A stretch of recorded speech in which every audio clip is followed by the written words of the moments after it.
Welcome back to Still a Part of Us. We had the most beautiful conversation with Yaz today about her son Tommy.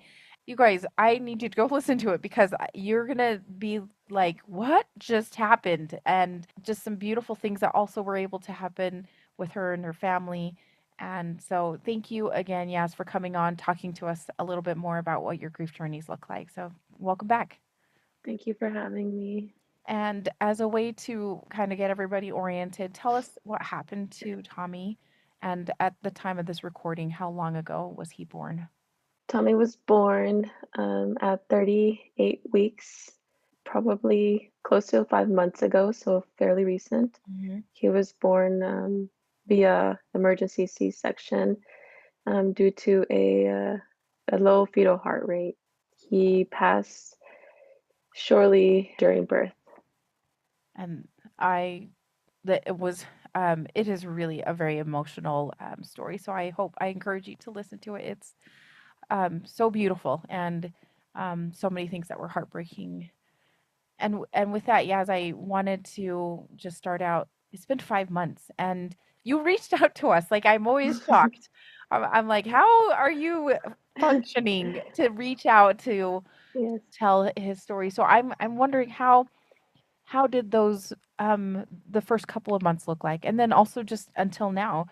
Hmm. You had mentioned in your previous story that you immediately went to your mom's house, your mom and dad's house, and stayed there for a few weeks just so that they could essentially take care of you, and Yes. which is wonderful. But tell me how it felt for you to in that first month, the first Yes. couple of weeks even. Yes. So the first month was, those are the trenches. Those are Yeah. that month was definitely really hard for me, and it's the new year, it's January. He was born in December, so we buried him January 2nd, so a day after New Year's. And that month was definitely a lot of hopelessness. It was definitely a lot of emptiness. When tragic things happen, a lot of people want to surround you and want to be with you, but honestly, I just wanted to be left alone. Just wanted to be alone, and I just wanted to cry. I just wanted to be left alone, and I just wanted to cry. I did leave my parents' house after Christmas Day. We came home, and that alone was really, really hard because we had this whole house set up for him, and I had washed his bottles already, and I had set counters in the kitchen set aside for his plates and his bottles, and this nursery was done, and worked so hard on it Mhm. so that he could come home to this beautiful nest, and just for all of that to essentially not be used. Yeah. And that was really, really hard, and it took me a while for me to even attempt to go into his nursery. Mhm. um, I couldn't do it.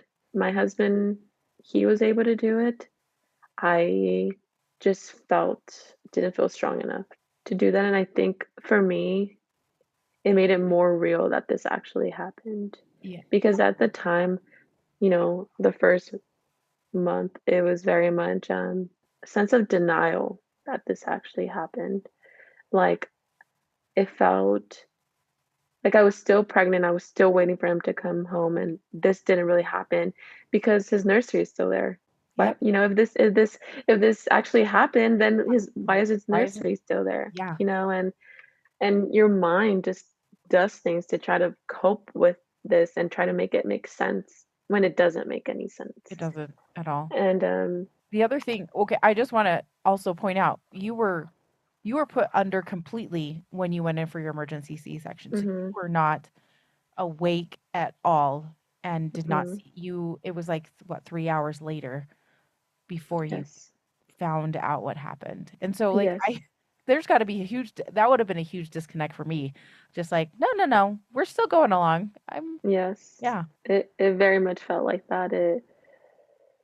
It was, you know, it was that the first 2 months it was a lot of not wanting to be alive. It was a lot of what's the point of this then? What's the point of living? And you don't see the purpose anymore after you've lost your baby. Yeah. And that was very much the case for me. And the best way I could describe it is I couldn't see color anymore. I couldn't see color anymore. Everything just seemed so gray, so black and gray. I couldn't see the trees weren't green, the grass wasn't green, the flowers, weren't bright. Like nothing seemed to have color anymore. And everything just seemed so colorless and dull. And even, our home, it's a brand new house. And at the time, I was painting and putting up artwork, and I just didn't see the purpose in making this a home anymore. I didn't see the purpose of why am I gonna clean my house? Why am I gonna take a shower? Why am I gonna get up in the morning? Why? There's no more reason for anything. And that's very much how that definitely felt the first 2 months. Definitely felt like that. And everything felt like such a drag. Yeah. Everything feels like such a drag. And I I go to the cemetery every single day Mm. till this day. Whether it's a maternal thing because I know my son's body is there, Yeah. or if it's just makes me feel good. I'm not sure what it is, but I those first 2 months I was there 2 times a day. Mhm. I would go in the morning and I would go in the afternoon, but it it was not easy the first 2 months. It really It's, is so the way you described it as nothing had color, and it really feels that way. Yeah. yes, That was a really nice analogy just to be like how despair, like how the despair sets in and yeah. yeah, You mentioned that you really liked being alone and people were well-meaning and wanted to and a lot of times we do tell people just be okay with them, be, come talk to them and sit with them and be with them. And we've had also a lot of people say that I just want to be alone. Sometimes you don't want to be around people. And I guess maybe I'm curious how you would, did you tell your family members or your friends just like, hey, I actually want to go sit in here and just be by myself. How did you approach that? Um, yeah. Very much a people pleaser, and it was very hard for me to stand up, I guess. yeah, Because I didn't want to hurt anyone's feelings by like kicking them out of my house or telling them to leave me alone because it just felt like they just wanted to be here for me and I should at least give them that yeah, to be here with me. But yeah, no, it was really hard for me to tell them I want to be left alone. yeah, So like my home was always the first couple of weeks there's always someone here with my husband and I. And my husband, of course, he also wanted to be left alone. But your family has this way of thinking that we need to be with them because they're in so much, pain, and we just need to be there for them and like, try to like feed them and do things for them and just be there. But that was just not the case that we just wanted to mhm, be mhm, left alone, my husband and I. And I never told him that. And that's something that I advise moms, who are going through loss that to speak up if they, don't want anyone around. And a lot of times we don't want to hurt our loved ones. We don't want to hurt their feelings, and we just don't say anything. And I think that's something that I regret is just being okay with telling them to leave me alone. yeah. Yes, definitely. I personally think that they're not going to be offended. They're really just Hmm. so trying to help you with whatever that Yes. looks like. And so Yes. if it is surrounding them or versus giving them plenty of space so that they can grieve the way that makes sense.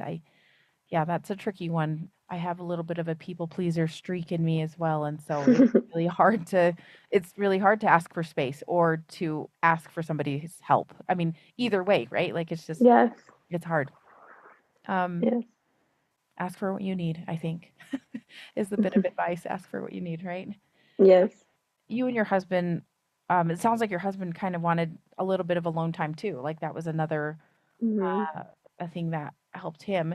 Um, I'm would would you tell us a little bit about what that grieving process has looked for him, for you, kind of as a couple? Has it been Yeah. different? Have you been doing it together? Like, tell me what that's looked like.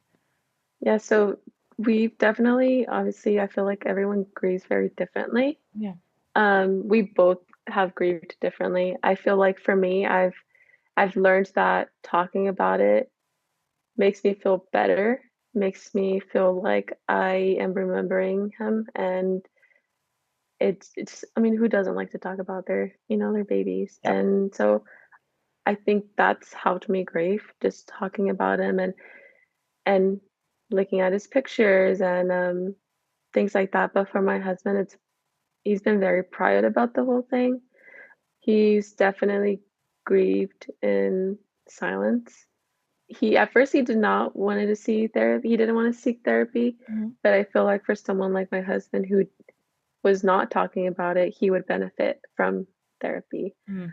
Whether he didn't want to talk to me about it or a friend about it, I think it would have been he definitely needed that, and he is seeing therapy. He's going to therapy till this day, and it's definitely helped him a lot. The way that we grieve, it's almost like we take turns in a way. Like if Oh, I'm yeah, like if I'm having a a bad, we have a code word for when we're like having a bad day. yeah. If I say the code word, he kind of becomes a strong one and allows me to cry and allows me to feel everything I need to feel. And he holds me and hugs me, and vice versa. If he is having a bad day, then I compose myself and I'm strong for him and allow him to cry and allow him to grieve. And we sit in sadness, and a lot of times my husband likes to go into the nursery and he likes to lay on the carpet and just weep, and I go in there and we just, it's weird, but like somehow we just started to kind of do that. Like one is okay, so the other one's okay to not be okay, and it's just like someone has to be strong for the other person, and that's definitely how we've been doing it. That is really so so nice. Like I like that you have a code word too. Like seriously, Yeah. what a good idea of just Yes. so you know when it's like this is not looking good for me today or Hmm. whatever. Yeah, that's so hard. You mentioned that you had at the end of the other episode you talked about how you tried therapy and you felt like at least the therapist that you were running into were Hmm. really wanting you just to take medication and Yes. so you didn't want to go that route and so you Yeah. have used your mom as a Yes. sounding board and she sounds like she is really helping you. Have you Yes. talked to your mom about that? Like, mom, can I just talk to you? Like, how did you guys start that? Yeah. It started. She started coming with me to the cemetery Mm. every Saturday, and we kind of just slowly. I started to feel just. I guess I started to open up to her how I was feeling, like how I just didn't want to be alive anymore. And obviously, as a mom, that's obviously you don't want to hear that from your child. No. I was honest with her because for a minute I was scared of what I could do and how desperate I was to be with my baby. And I opened up to her about it, and she didn't judge me. She just listened. It just felt good to be just letting someone just talk. And she was just listening to me. And then slowly it trickled to, "Oh, mom, wasn't he so perfect?" And, "Oh, yes, he was." And, "Oh, he had the most beautiful blonde hair." And it just slowly started to like, you know, come up like that. And, "I can't believe this happened, mom." And my mom would, "How are you feeling about it?" "I'm angry." And she, "What are you angry about?" And, "I'm angry at myself." I'm angry at how unfair this is. And she's just been perfect for me to talk to.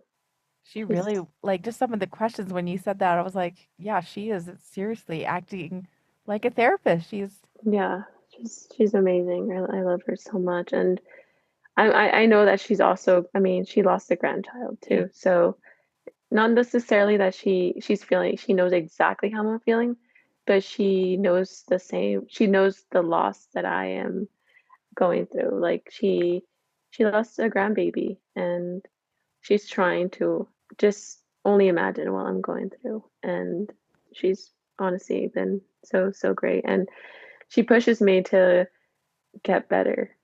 For a while, I just didn't want to do anything. I just wanted to sit in my couch and watch TV all day, even though I'm not necessarily watching it. it's just there. Yeah, It's just there. It's just background yeah, noise. Um, but she pushed me to maybe you should start going for walks and maybe you should do this and do that. But she never like, she was never, it was never too much. She was slowly just wanting me to do things.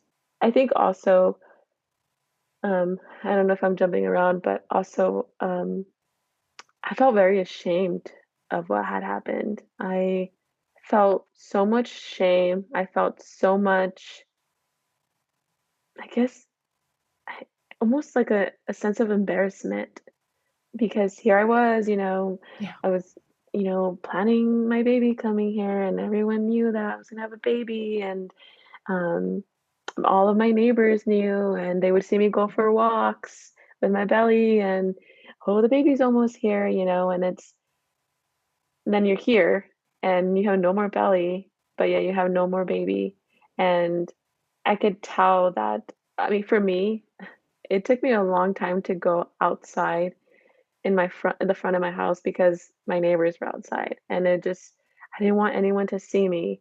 I didn't, I didn't. What were they gonna say? Were they gonna judge me? Were they gonna, say this or say that?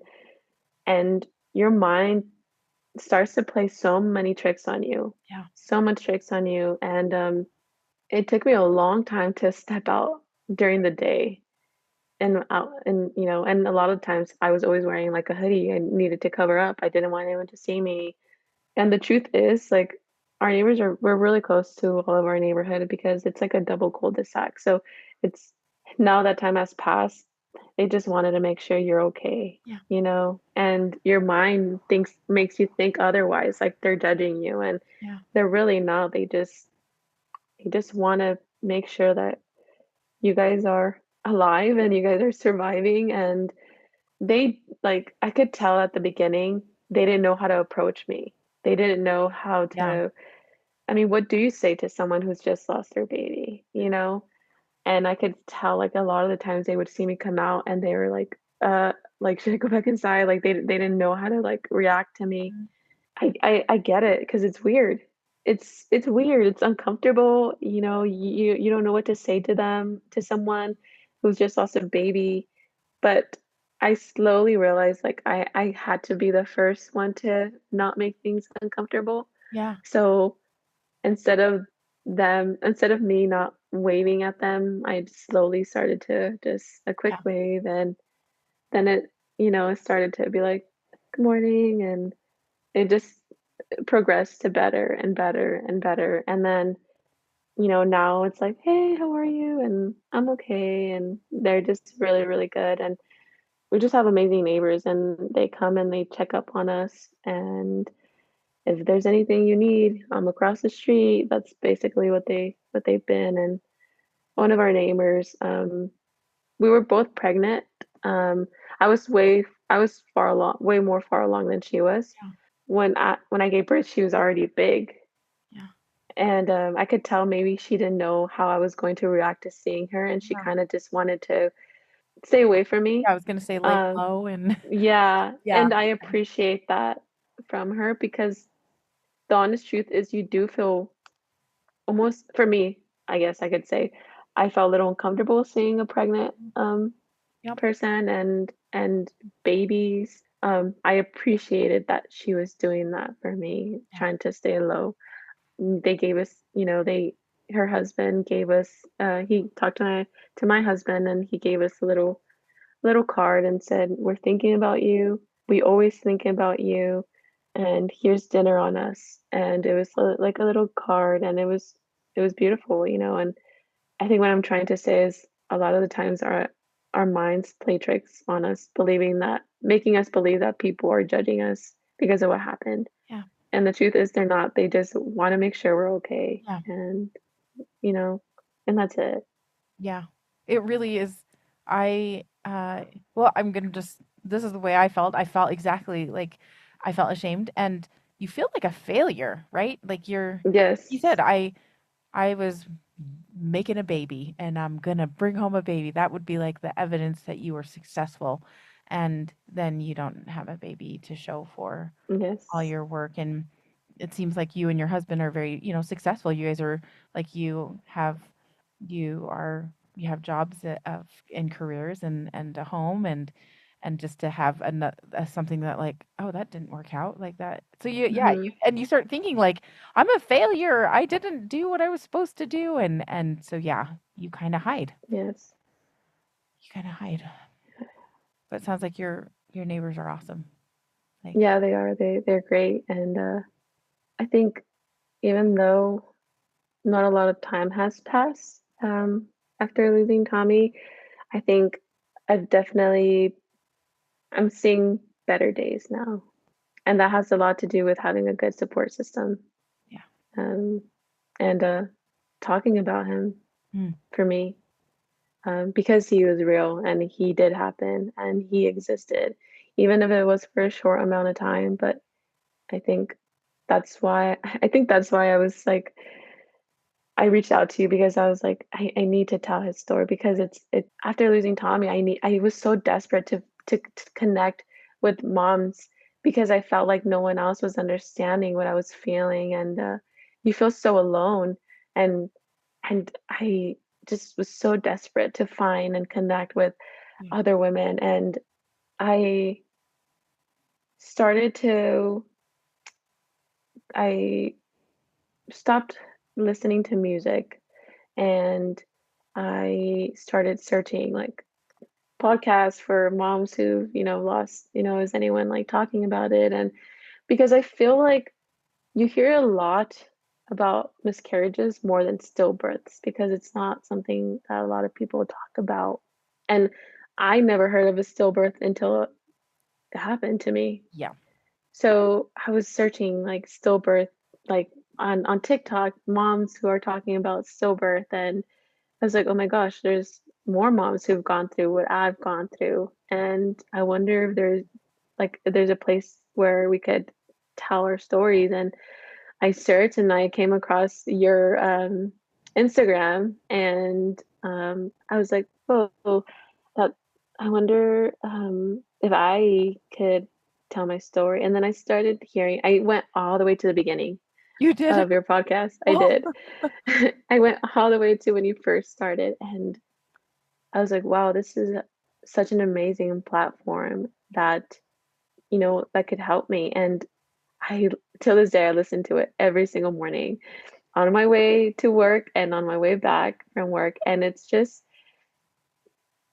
been so healing and so helpful to hear different stories and different moms and hear the way that they're grieving and how they're angry too. And because sometimes you feel bad for feeling so much anger, and you hear other moms say that they're angry too, how unfair this yeah. was. And you're like, okay, so I'm not the only one that Yeah. feels like this. Yeah. And it was just, still a part of us was very therapeutic for me. And okay, so I'm not alone. So Yeah. I'm not going through this alone. And someone else was feeling exactly how I was feeling. And yeah, and I think I found your podcast maybe like a month and a half after losing him. Mhm. And I think honestly, winter, it's what's kept me from spiraling because I almost felt like I wasn't no one understood me. Yeah, yeah, No, not a cousin or a brother or a sister yeah, or aunt. And just hearing these women go through this, and it was like, okay, so I'm not alone. The way that I'm feeling is not crazy. yeah. It's not crazy, which is It's so not, nice, isn't it? Just to be like, "Oh, okay, this is okay, okay, yeah, yeah," yeah, because you feel crazy. you do. You feel just You nuts, do. and Yes. and then you're like, "Oh, wait, just kidding. This is a It's pretty normal. common this is a pretty Yeah. common feeling, actually." Yeah.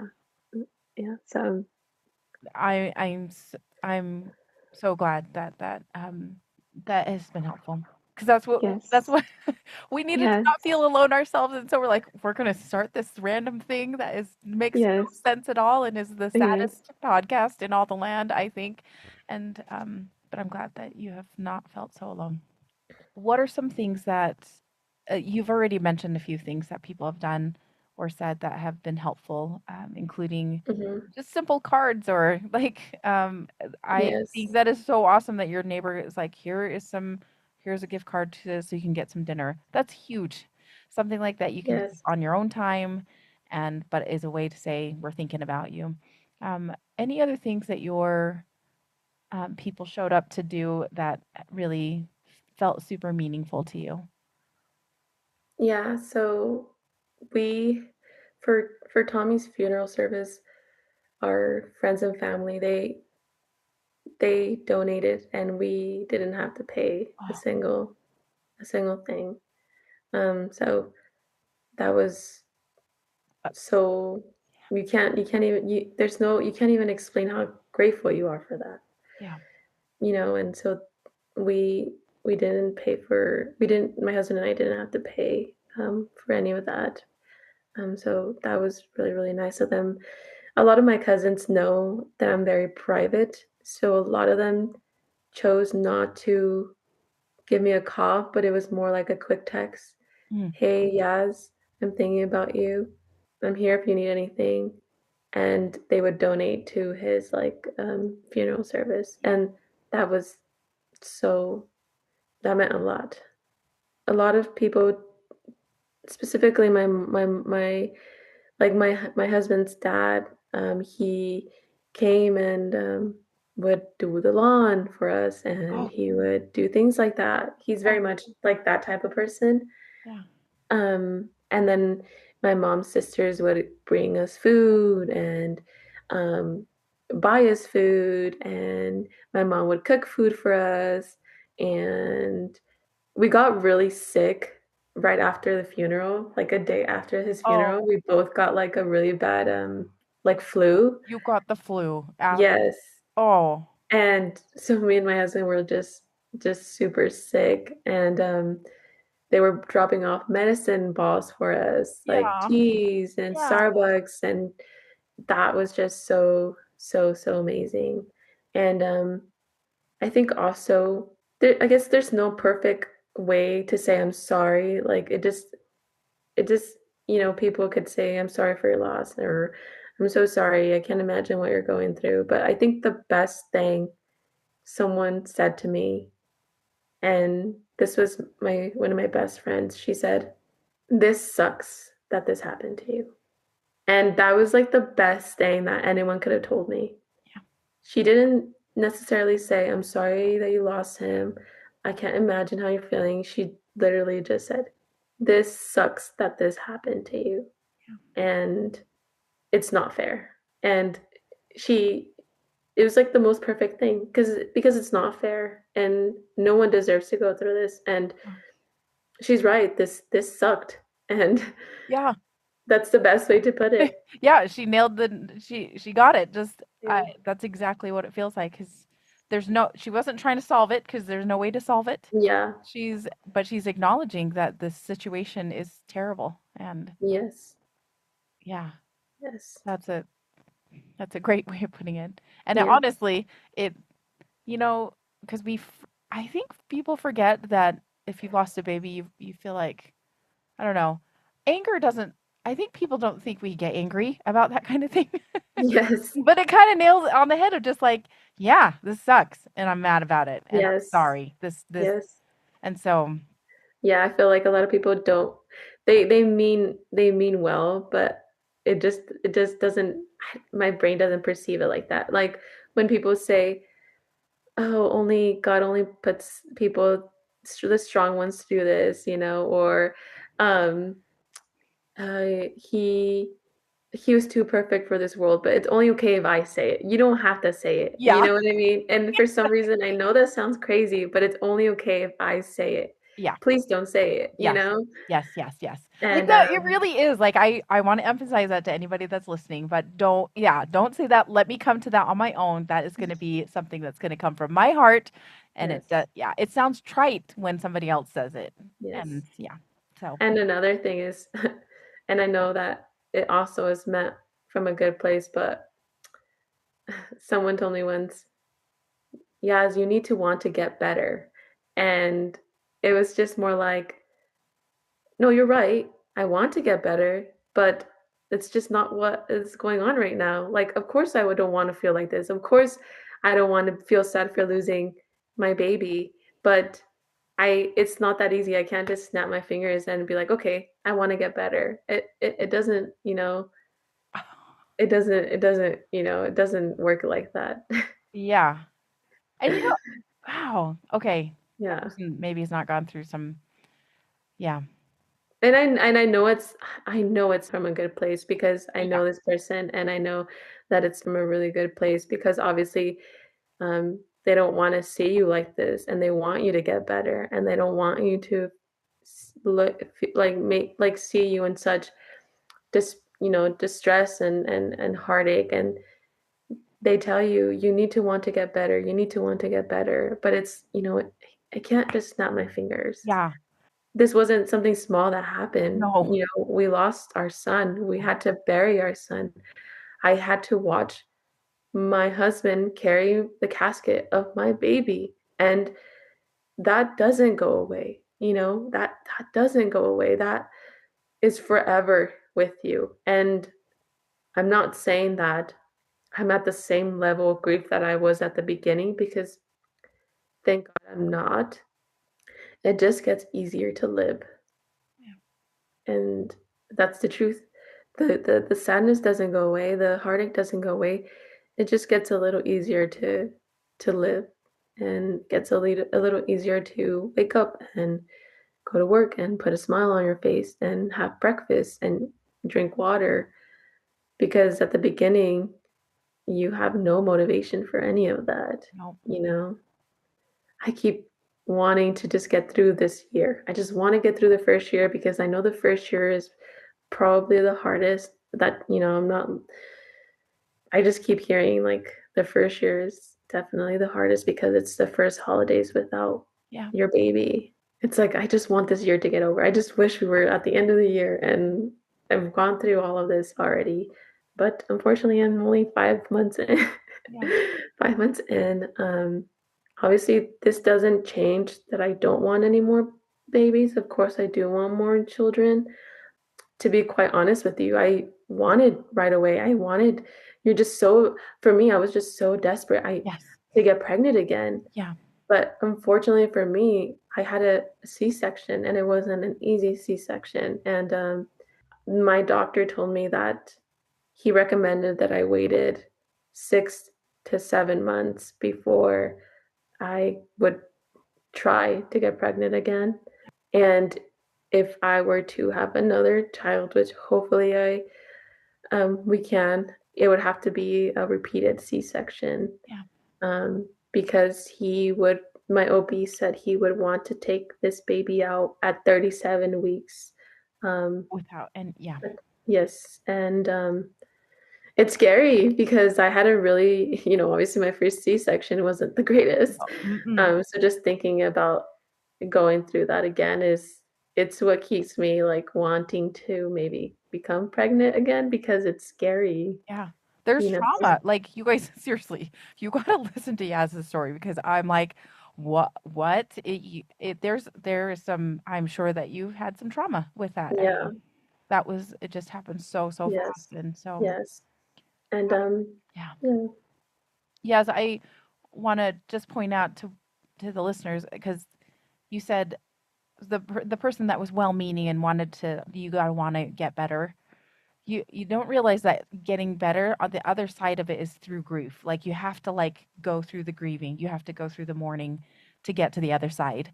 And so even though you're that person is wanting you to be on that other side, you have to go through it. And that's not easy. You have to Yeah. put in the days when you don't want to get up and you get up. And Yes. like you said, you don't want to drink water or you don't want to eat food that is nutritious, but you do. Yeah. And so, Yeah, definitely. And for me, I was so desperate to keep my mind occupied. I was desperate to go back to work. I mm, was so yeah, desperate. But unfortunately, because I did have a C-section, you, I had to wait. yeah. You know, How I long did was you have to wait for the? I had to wait about 8 to 9 weeks Okay, before I could go back to work. I just took disability. I didn't take family leave. I just took that disability. yeah, Um, like a short-term yeah, disability. a short Yeah, term. But it just felt wrong having disability and being at home when you're supposed to be taking care of a baby, but instead you're just sitting in your sorrow, and it was torturous. I didn't want to be home. I couldn't wait to go back to work, but then at the same time, I had so much anxiety about going back to work yeah, because everyone at my job knew that I was pregnant. I was on leave, and it was very, very it was crazy. The way I was feeling, I didn't know what to do. Like I didn't want to be home, but I didn't want to go back to work because I didn't know how people were going to react to me or what people were going to say. But I put my big girl pants on and I went to work, and I was greeted with hugs and tears, and it was way better than I thought. It was, yeah, I was having so much anxiety for no reason, because everyone there knew I've been working with them for so long. They were also feeling for me, and yeah, they were just amazing, and they had these like signs all over the office. Welcome back. We miss you so much. We love you. And it was just so amazing. And before we even started the work day, they all gathered around me and we sat down and they said, "Tell us about Tommy." And oh, it was that is awesome. so amazing. It was so amazing. I told them the story, what happened, how he looked. We don't know why it happened.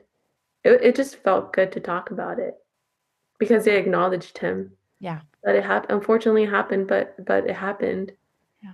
and it was great. And it quickly, talked about it, wiped tears on, and kind of started work. It was very much like that. That is so cool that they said, "Tell us about Tommy." Like that Yeah. is huge. Because Yes. yeah, It was amazing. Yeah. It was honestly having a good support system definitely has gotten me mm, through the days, and obviously, it's. I know that child loss also. I know the rate for divorce is really high after losing a child, but I think it made my husband and I even closer and even stronger together. It was funny because my mom was like, "Oh my gosh," my husband's name is Dominic as well. mhm. He was like, "Dominic, if you move, Dominic moves. He's kind of just like hovering over you, making Really? sure you're okay." Yeah. And he's been so amazing, and I'm so lucky.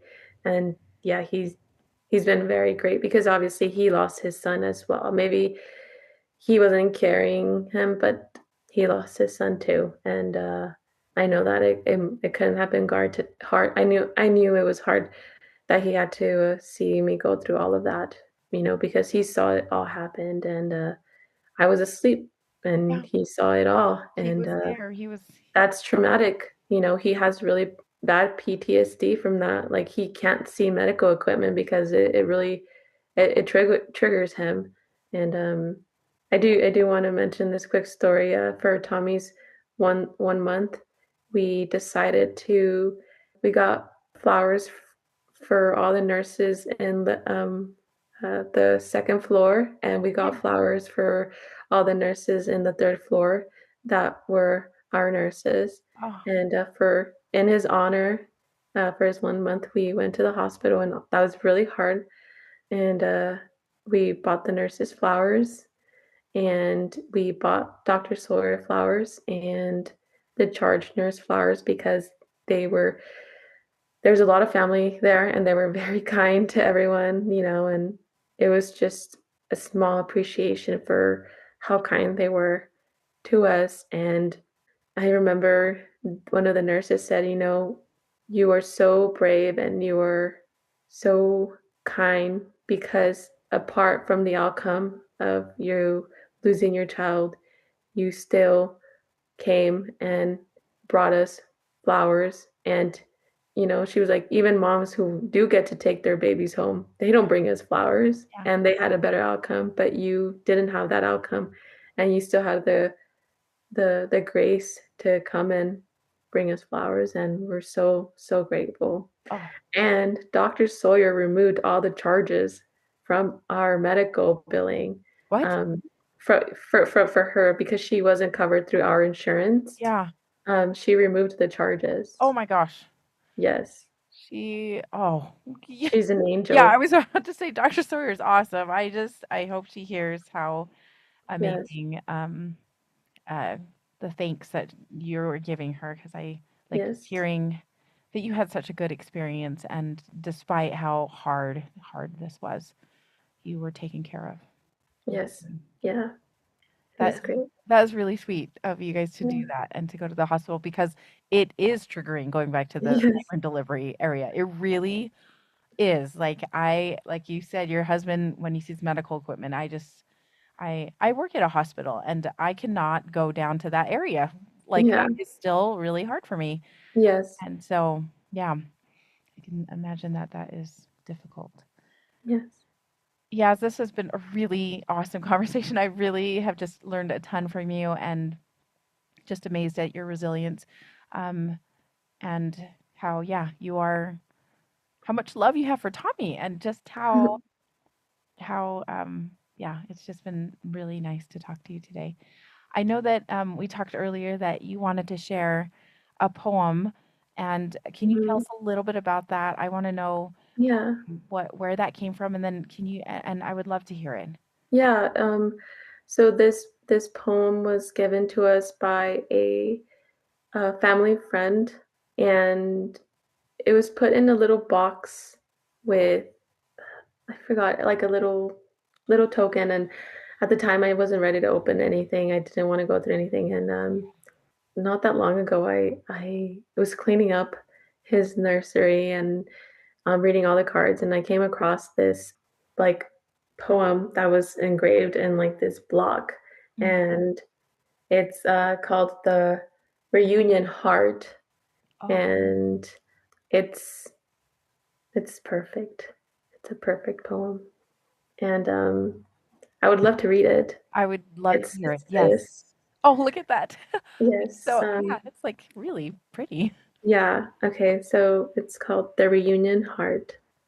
And it goes, since heaven has become your home, I sometimes feel I'm so alone.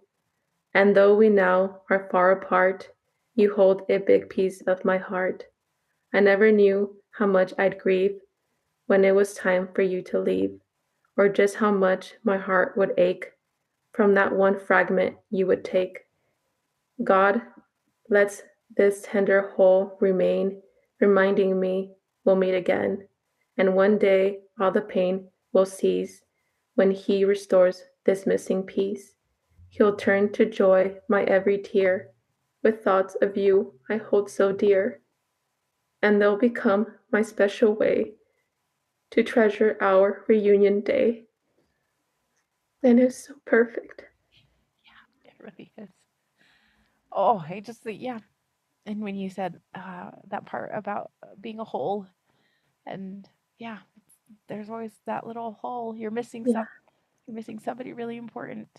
yeah. And we're gonna be together again. one day. So I'm looking forward to that day. Yes, it'll be a happy reunion, Yes. like it says. Yes, thank you again so much. I am just so honored to be able to chat with you today, to hear about Tommy's story and to be able to share it with others. So thank you so much again. Thank you so much for having me. This was very therapeutic. Good, because it was for me too.